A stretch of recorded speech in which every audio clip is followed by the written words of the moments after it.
All right, guys.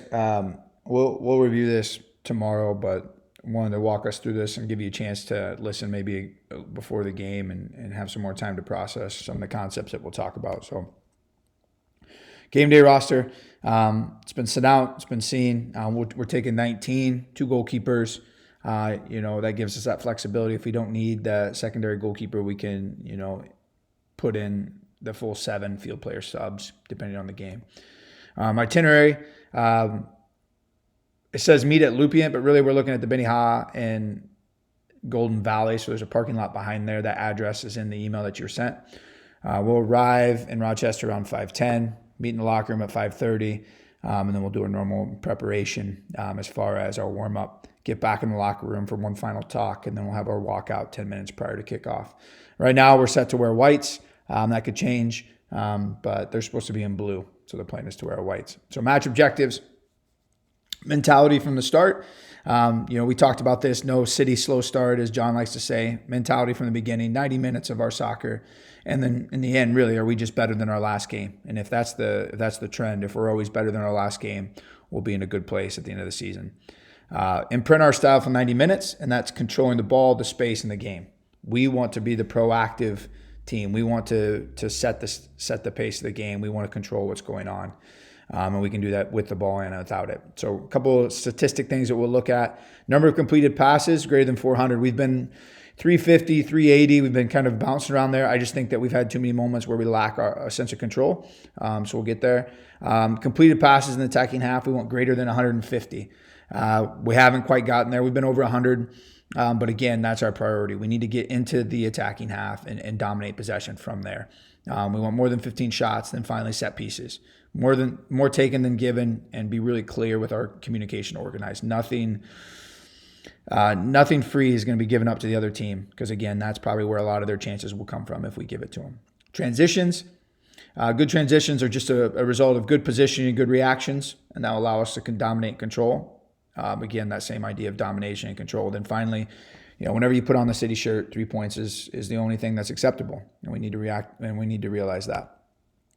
Starters, so a little bit of change just to see if it changes our rhythm early on, if we can kind of dominate with the ball. Ben as our starting goalkeeper, Will the left center back, Logan center back, and then Ethan will go to the right center back. This pushes Wes on to the right wing back, and Luke Lindsay will be the left wing back. Scotty will hold as the 6. Our 2 10s will be Abai and Stephen Wright, and then we'll have Cole and Derek as our 2 strikers. Again, so our subs, we pretty much have depth in all those frontline players, and we'll rotate those through and see if a different combination helps us. Attacking shape, you've seen it before. Again, it's really, I think with that 3 back plus a holder in front, we can really dominate and look to control the game from that perspective. Ideally, we want our wing backs high. If we can get 4 across their back line, even 5 with a 10 sneaking in, that gives us a lot of options to go forward, and it forces the defenders to really deal with a lot numerically. Here's our shape. So this is anytime we reset through the goalkeeper or we're in a goal kick situation. We want those wide center backs pulling down. Again, we want that depth to pull out the opposition's forwards to create more space in the midfield. Our wing backs start high and aggressive as much as they can, and then they drop depending on the pressure on the ball. Logan, we've talked about this. He can start at the top of the box. He can also drop down next to the goalkeeper if he wants to get on the ball facing forward. And then him and Scotty can work to find those positions essentially to get on the ball. And then just from a starting point, the 2 strikers split and look to pin the opposition's back line. And they sit in between the opposition's outside backs and center backs. So far, Rochester's played a 4-3-3. So we can anticipate a back 4 and having those 2 strikers sit there. Talking about some of our defensive shape. So we're going to try to play a little bit more out of that 5-3-2 defensively. So here's an example of balls wide. What we really shift into when the ball is wide is a 4-4-2, if you can see this. So our right wing back jumps to press the ball in the wide space. And all this does is this kind of forms these 2 banks of 4. And we're denying the ball down line, denying the ball inside, and eventually forcing them to play back. And as you can see now with our 2 strikers, we can sit the ball near striker on the center back, and the ball far striker can tuck in and help with the 6.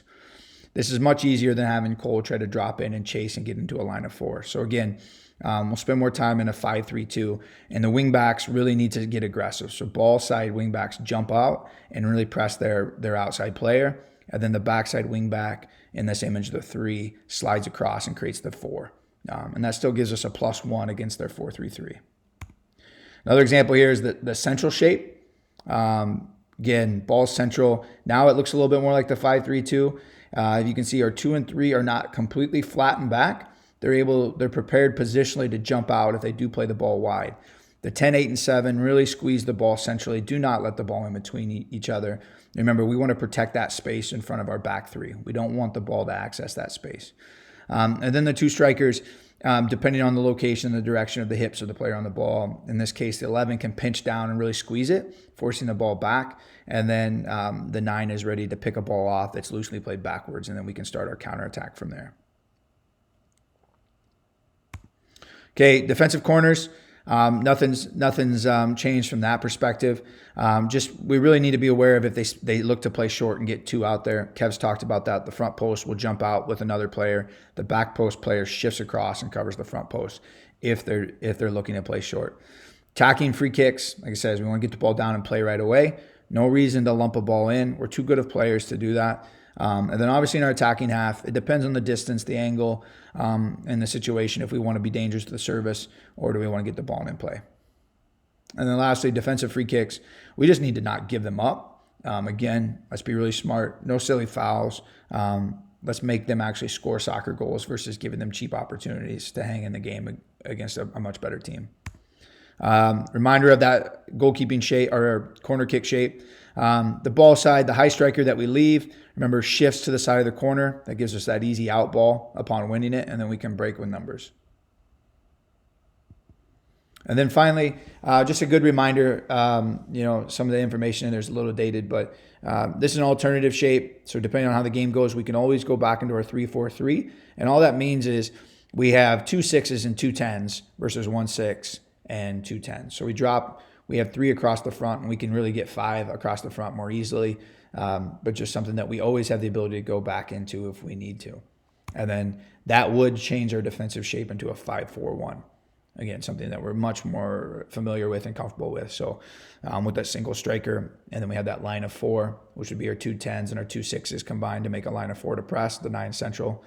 And then our back 5 is there as well. Always, depending, it really doesn't matter what shape we're playing. We're still forcing the game wide and looking to double up in those wide pressing areas to really jump on the ball and go. All right, guys, that's it. I will see everyone tomorrow.